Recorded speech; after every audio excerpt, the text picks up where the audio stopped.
আসসালামু আলাইকুম। সংবাদে আপনাদের সবাইকে স্বাগত জানাচ্ছি। আমি ফিরোজ তোহা। শুরুতেই সংবাদ শিরোনাম। বাংলাদেশের সর্বশেষ গুরুত্বপূর্ণ আপডেট সংবাদে আপনাকে স্বাগত। শুরুতেই সংবাদ শিরোনাম, পরে বিস্তারিত। প্রথমে জানাবো, প্রধান উপদেষ্টার সামনে যে কারণে তর্কে জড়ালেন সালাউদ্দিন ও নাহিদ ইসলাম।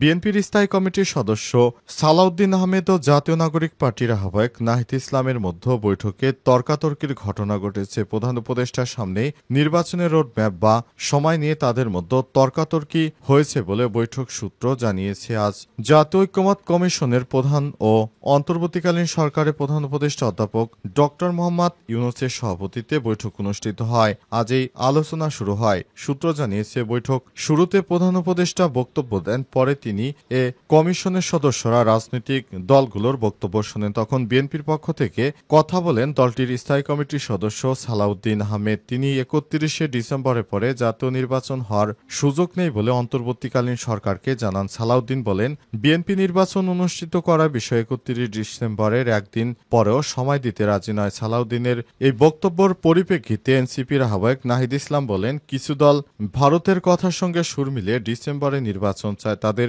বক্তব্যের সঙ্গে ভারতের বক্তব্যের পার্থক্য নেই। তারা ভারতের সুরে নির্বাচনের কথা বলছে। এরপরই তাদের মধ্যে তর্কাতর্কি শুরু হয়। জানাবো, ইসরায়েলের সঙ্গে $৩২৫ মিলিয়ন ক্ষেপণাস্ত্র চুক্তি বাতিল করল স্পেন। ইসরায়েলি অস্ত্র নির্মাতা প্রতিষ্ঠান রাফালের সঙ্গে $৩২৫ মিলিয়ন ট্যাঙ্ক বিধ্বংসী ক্ষেপণাস্ত্র কেনার চুক্তি বাতিল করেছে ইউরোপের দেশ স্পেন। আজ দেশটির প্রতিরক্ষা মন্ত্রণালয়ের বরাদ দিয়ে স্থানীয় সংবাদ মাধ্যম আরআই তথ্য জানিয়েছে। তারা বলছে, গাজায় নিরীহ ফিলিস্তিনিদেরকে হত্যা করছে, এ কারণে ইসরায়েলের সঙ্গে আমরা কোনো চুক্তি করব না। এরপর জানাবো, ইসরায়েলে বেজে উঠল ক্ষেপণাস্ত্র হামলা সাইরেন। ইসরায়েলি সেনাবাহিনী জানিয়েছে, তারা ইয়েমেন থেকে ছোড়া একটি ক্ষেপণাস্ত্র প্রতিহত করতে সক্ষম হয়েছে। আজ ইসরায়েলের বিভিন্ন এলাকায় সাইরেন বাজার কিছুক্ষণ পরেই তথ্য জানানো হয়েছে। এদিকে সিরিয়ায় সামরিক ঘাঁটি কমিয়ে আনার সিদ্ধান্ত যুক্তরাষ্ট্রের। যুক্তরাষ্ট্র সিরিয়ায় তাদের সামরিক উপস্থিতি উল্লেখযোগ্যভাবে হ্রাস করার সিদ্ধান্ত নিয়েছে। বর্তমান দেশটিতে থাকা ৮টি সামরিক ঘাঁটি কমিয়ে মাত্র একটি ঘাঁটিতে নামিয়ে আনার পরিকল্পনা হাতে নিয়েছে। তুরস্কের এক টেলিভিশন চ্যানেলকে দেয়া সাক্ষাৎকারে প্রেসিডেন্ট ডোনাল্ড ট্রাম্পের নিযুক্ত নতুন বিশেষ দূত থমাস ব্যারাক এই ঘোষণা দেন। তারা বলেছে, বর্তমান সিরিয়া আমাদের মিত্র রাষ্ট্র, সুতরাং তাদের সঙ্গে আমরা এই সামরিক ঘাঁটি রেখে এখানে অতিরিক্ত অর্থ খরচ করতে চাই না। জানাবো, রাফাল ভূপাতিতের ঘটনায় ভারত ফ্রান্স সম্পর্কে টানাপোড়েন। পাকিস্তানের সঙ্গে সাম্প্রতিক সীমান্ত উত্তেজনার মধ্যে রাফাল যুদ্ধবিমান ভূপাতিত হওয়ার ঘটনাকে ঘিরে ভারত ও ফ্রান্সের মধ্যে কূটনৈতিক ও প্রতিরক্ষা ক্ষেত্রে উত্তেজনা তৈরি হয়েছে। ফ্রান্সের তৈরি এই উচ্চ প্রযুক্তির যুদ্ধবিমান নিয়ে একসময় গর্ব করলেও এখন সেই রাফাল এর পারফরমেন্স নিয়ে প্রশ্নের মুখে পড়েছে ভারতীয় প্রতিরক্ষা বাহিনী। প্রধান উপদেষ্টার সামনে যে কারণে তর্কে জড়ালেন সালাউদ্দিন ও নাহিদ ইসলাম। বিএনপির স্থায়ী কমিটির সদস্য সালাউদ্দিন আহমেদ ও জাতীয় নাগরিক পার্টির আহ্বায়ক নাহিদ ইসলামের মধ্যে বৈঠকে তর্কাতর্কির ঘটনা ঘটেছে। প্রধান উপদেষ্টার সামনে নির্বাচনের রোডম্যাপ বা সময় নিয়ে তাদের মধ্যে তর্কাতর্কি হয়েছে বলে বৈঠক সূত্র জানিয়েছে। আজ জাতীয় ঐক্যমত্য কমিশনের প্রধান ও অন্তর্বর্তীকালীন সরকারের প্রধান উপদেষ্টা অধ্যাপক ডক্টর মোহাম্মদ ইউনূসের সভাপতিত্বে বৈঠক অনুষ্ঠিত হয়। আজ এই আলোচনা শুরু হয়। সূত্র জানিয়েছে, বৈঠক শুরুতে প্রধান উপদেষ্টা বক্তব্য দেন, পরে তিনি কমিশনের সদস্যরা রাজনৈতিক দলগুলোর বক্তব্য শোনেন। তখন বিএনপির পক্ষ থেকে কথা বলেন দলটির স্থায়ী কমিটির সদস্য সালাউদ্দিন আহমেদ। তিনি ৩১শে ডিসেম্বরের পরে জাতীয় নির্বাচন হওয়ার সুযোগ নেই বলে অন্তর্বর্তীকালীন সরকারকে জানান। সালাউদ্দিন বলেন, বিএনপি নির্বাচন অনুষ্ঠিত করার বিষয়ে ৩১ ডিসেম্বরের একদিন পরেও সময় দিতে রাজি নয়। সালাউদ্দিনের এই বক্তব্যের পরিপ্রেক্ষিতে এনসিপির আহ্বায়ক নাহিদ ইসলাম বলেন, কিছু দল ভারতের কথার সঙ্গে সুর মিলিয়ে ডিসেম্বরে নির্বাচন চায়। তাদের বক্তব্যের সঙ্গে ভারতের বক্তব্যের পার্থক্য নেই। তারা ভারতের সুরে নির্বাচনের কথা বলছে। এরপরই তাদের মধ্যে তর্কাতর্কি শুরু হয়। সঙ্গে সঙ্গে এই কথার ক্ষুব্ধ প্রতিক্রিয়া জানিয়ে বিএনপির স্থায়ী কমিটির সদস্য সালাউদ্দিন বলেন, ডিসেম্বরে নির্বাচন চাইলে যদি ভারতের সুরে কথা বলা হয়, তাহলে যারা নির্বাচন পেছাতে চায় তারা নিশ্চয়ই যুক্তরাষ্ট্র কিংবা চীনের সুরে কথা বলছে। নিয়ে দুই দলের নেতাদের মধ্যে বাকবিতণ্ডা শুরু হয়। পরে উপস্থিত রাজনৈতিক নেতারা তাদের নিবৃত্ত করেন। বৈঠক শেষে বিএনপির সিনিয়র নেতা সালাউদ্দিন বলেন, আমরা বিশ্বাস করি ডিসেম্বরের মধ্যেই জাতীয় নির্বাচন অনুষ্ঠিত করা সম্ভব। নির্বাচন নিশ্চিত করতে যেসব সংস্কার দরকার, বিশেষ করে নির্বাচনী সংস্কার যেগুলো চিহ্নিত করে সম্মতির ভিত্তিতে বাস্তবায়ন করা জরুরি। অন্যদিকে এনসিপির আহ্বায়ক নাহিদ বলেন, জুলাই সনদের বাস্তবায়নের আগে নির্বাচনের তারিখ ঘোষণা করা ঠিক হবে না। আগেভাগে নির্বাচনের তারিখ ঘোষণা করলে সংস্কার প্রক্রিয়ায় বিঘ্ন হবে। সুতরাং এই ধরনের কথাবার্তা বলে কালক্ষেপণ করা কোনোভাবেই উচিত নয়। বিএনপি যে নির্বাচনের কথা বলছে সেটি অযৌক্তিক, অমূলক। কারণ নির্বাচন হয়ে গেলে দেশের কোনো উন্নয়ন হবে না। বাংলাদেশের মানুষ নির্বাচন দেখে আসছে বিগত 53 বছর ধরে, এখনো মানুষের কোনো উন্নয়ন হয় নাই। আবার বিএনপি নামক দল যারা জীবনে একটি উন্নয়নের শব্দ পর্যন্ত শোনাতে পারেনি, তারা নতুন করে বাংলাদেশকে কি দিবে সেটি এখন সবারই জানা হয়ে গেছে। তাদের একমাত্র উদ্দেশ্য হচ্ছে ক্ষমতার মসনদে বসা। ইসরায়েলের সঙ্গে $325 মিলিয়ন ক্ষেপণাস্ত্র চুক্তি বাতিল করল স্পেন।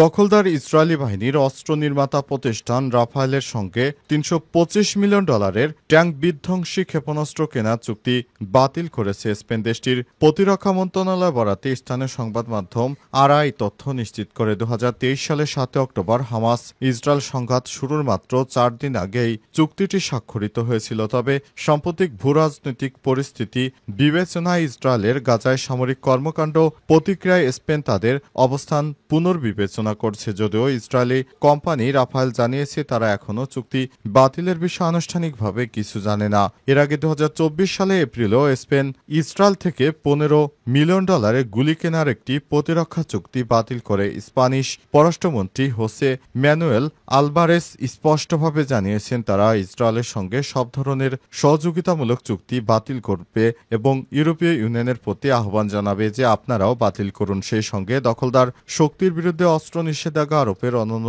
মিত্র দেশগুলোকেও আহ্বান জানানো হবে। চলতি বছরের মে মাসে স্পেন আনুষ্ঠানিকভাবে ফিলিস্তিনকে স্বাধীন রাষ্ট্র হিসেবে স্বীকৃতি দেয়। এছাড়াও স্পেনের প্রধানমন্ত্রী পেদ্রো সানচেজ সম্প্রতি ইসরায়েলকে গণহত্যাকারী রাষ্ট্র হিসেবে আখ্যায়িত করে আন্তর্জাতিক মহলে তীব্র প্রতিক্রিয়া সৃষ্টি করে। স্পেনের এসব পদক্ষেপে দেশটির পররাষ্ট্র নীতিতে একটি শক্ত বার্তা বহন করে, যা ইসরায়েল ফিলিস্তিন সংকটে স্পেনের অবস্থান স্পষ্টভাবে তুলে ধরেছে বলে মনে করছে বিশেষজ্ঞরা। সূত্র মিডল ইস্ট মনিটরের। দখলদার ইসরায়েলে বেজে উঠল ক্ষেপণাস্ত্র হামলা সাইরেন। ইসরায়েলি সেনাবাহিনী জানিয়েছে তারা ইয়েমেন থেকে ছোড়া একটি ক্ষেপণাস্ত্র প্রতিহত করতে সক্ষম হয়েছে। আজ ইসরায়েলের বিভিন্ন এলাকায় সাইরেন বাজার কিছুক্ষণ পরেই তথ্য জানানো হয়েছে। ইসরায়েলি বাহিনীর এক বিবৃতিতে বলা হয়েছে ইয়েমেন থেকে ছোড়া একটি ক্ষেপণাস্ত্র সফলভাবে প্রতিহত করা হয়েছে। এর ফলে জেরুজালেমের আকাশে উচ্চ শব্দ শোনা যায়। অন্যদিকে ইয়েমেনের হুতি বিদ্রোহীরা ইসরায়েলের প্রধান আন্তর্জাতিক বিমানবন্দর বেন গুরিয়ন আন্তর্জাতিক বিমানবন্দরের উদ্দেশ্যে হামলার দাবি করেছে। হুতিদের সামরিক মুখপাত্র ইয়াহিয়া সারি এক ভিডিও বার্তায় জানিয়েছেন, আমাদের ক্ষেপণাস্ত্র বাহিনী তেল আবিবের কাছে বেন গুরিয়ন আন্তর্জাতিক বিমানবন্দর লক্ষ্য করে সামরিক অভিযান চালিয়েছে। হুতিরা জানিয়েছে তারা ফিলিস্তিনিদের প্রতি সংহতি জানিয়েই হামলা চালাচ্ছে। গত মার্চে গাজায় 2 মাসের যুদ্ধবিরতির সময় তারা হামলা বন্ধ রেখেছিল, কিন্তু যুদ্ধবিরতি শেষ হওয়ার পর ইসরায়েলের হামলা শুরু হলে তারা ফের হামলা শুরু করে। দখলদার ইসরায়েলি বাহিনী যেভাবে নিরীহ ফিলিস্তিনিদেরকে হত্যা করছে তা পৃথিবীর বুকে সব থেকে বর্বর এক হত্যাকাণ্ড দেখছে পুরো বিশ্ববাসী। দখলদার ইসরায়েলি বাহিনী কোনোভাবেই তাদের এই হত্যাকাণ্ড থামাচ্ছে না। দখলদার ইসরায়েলি বাহিনী এখনও নিরীহ ফিলিস্তিনিদের যেভাবে হত্যা করে যাচ্ছে সেটি কোনোভাবেই বিশ্বের কোনো সুস্থ মানুষ মেনে নিতে পারে না। সিরিয়ার সামরিক ঘাঁটি কমিয়ে আনার সিদ্ধান্ত মার্কিন যুক্তরাষ্ট্রের। সিরিয়ায় আসাদ সরকারের পতনের পর থেকে মার্কিন যুক্তরাষ্ট্রের বন্ধুত্বপূর্ণ এক সম্পর্ক গড়ে উঠেছে সিরিয়া এবং মার্কিন যুক্তরাষ্ট্রের মধ্যে। এর ধারাবাহিকতায় সিরিয়ায় যুক্তরাষ্ট্রের যে সব সামরিক ঘাঁটি রয়েছে সেগুলো আস্তে আস্তে কমানোর সিদ্ধান্ত নিয়েছে তারা। এরই ধারাবাহিকতায় নতুন যে ঘাঁটিগুলো রয়েছে সেগুলো আস্তে আস্তে পর্যায়ক্রমে কমিয়ে আনার বিষয়ে চিন্তাভাবনা শুরু করেছে যুক্তরাষ্ট্র। কারণ তাদের মিত্ররাষ্ট্র হতে যাচ্ছে সিরিয়া। সিরিয়ার নতুন সরকার ক্ষমতা আসার পর থেকেই জানা যাচ্ছে যে তারা সিরিয়ায় তাদের যে সামরিক স্থাপনা বা সামরিক ঘাঁটিগুলো রয়েছে সেগুলো আস্তে আস্তে কমিয়ে আনবে, কারণ সিরিয়ায় বর্তমান যে সরকার রয়েছে সরকার যুক্তরাষ্ট্রপন্থী। এ কারণে মার্কিন যুক্তরাষ্ট্র সিদ্ধান্ত নিয়েছে সিরিয়ায় এখন তাদের অতিরিক্ত সৈন্য রাখার কোনো প্রয়োজন নেই। এ কারণে সেখান থেকে সেনা অনেক অংশেই প্রত্যাহার করে নেবে এমনটাই ধারণা করা হচ্ছে, আর এমনটাই জানিয়েছে পেন্টাগন। যুক্তরাষ্ট্রের সরাসরি হস্তক্ষেপে সিরিয়ার উপর থেকে যে নিষেধাজ্ঞাগুলি ছিল সেগুলো উঠে গেছে, আর সিরিয়ার উপর থেকে নিষেধাজ্ঞা ওঠার পর সিরিয়ায় প্রবেশ করতে শুরু করেছে যারা এতদিন থেকে সিরিয়া থেকে যারা বিতাড়িত হয়েছিল সেসব সাধারণ মানুষ। তারা নতুন করে সিরিয়ায় আবারও বসতি স্থাপন করতে তুরস্ক থেকে প্রায় 2.5 লক্ষ মানুষ ইতিমধ্যে যার যার ভূখণ্ডে ফেরত এসেছে। বর্তমানে সিরিয়ায় আনন্দ মিছিল হচ্ছে, কারণ তারা এতদিন পর তাদের নিজ ভূখণ্ডে ফেরত আসতে পেরেছে। আনন্দে তারা বিভিন্ন আনন্দ শোভাযাত্রা শুরু করেছে। সিরিয়ার সরকার এমন একটি সুখবর এনে দিয়েছে যাতে করে তাদের জীবনমান হয়তো আগের থেকে অনেক ভালো পর্যায়ে থাকবে, কারণ এত বছর ধরে আসাদ সরকারের চাপের ফলে সাধারণ মানুষ সিরিয়া থেকে পালিয়ে পার্শ্ববর্তী বিভিন্ন রাষ্ট্রে আশ্রয় নিয়েছিল। এখন সিরিয়ার বাশার আল আসাদ সরকার পতনের পরই সিরিয়ার সাধারণ মানুষ যে উচ্ছ্বাস প্রকাশ করেছে তাদের মধ্যে সব থেকে ভালো লাগার বিষয় হচ্ছে স্বৈরাচার আসাদ সরকারের পতনের পর এখন তারা নিজ ভূখণ্ডে ফেরত আসতে পেরেছে। এছাড়াও সৌদি আরব এবং কাতার থেকে ঘোষণা করা হয়েছে সিরিয়ার যেহেতু এই মুহূর্তে আর্থিক অবস্থা খুব সংকটের মধ্যে রয়েছে, তাই সিরিয়ার সব মানুষের উচিত সরকারি কর্মকর্তাদের সহায়তা করা। তারই ধারাবাহিকতায় এবার সৌদি আরব ও কাতার থেকে সিরিয়ার সরকারি কর্মকর্তা কর্মচারীদের বেতন দেওয়া হবে বলে জানিয়েছে মধ্যপ্রাচ্যের এই দুইটি দেশ। তারা জানিয়েছে সিরিয়া বর্তমানে অনেক আর্থিক সংকটের মধ্যে রয়েছে, তাই তাদেরকে সহায়তা করা প্রয়োজন।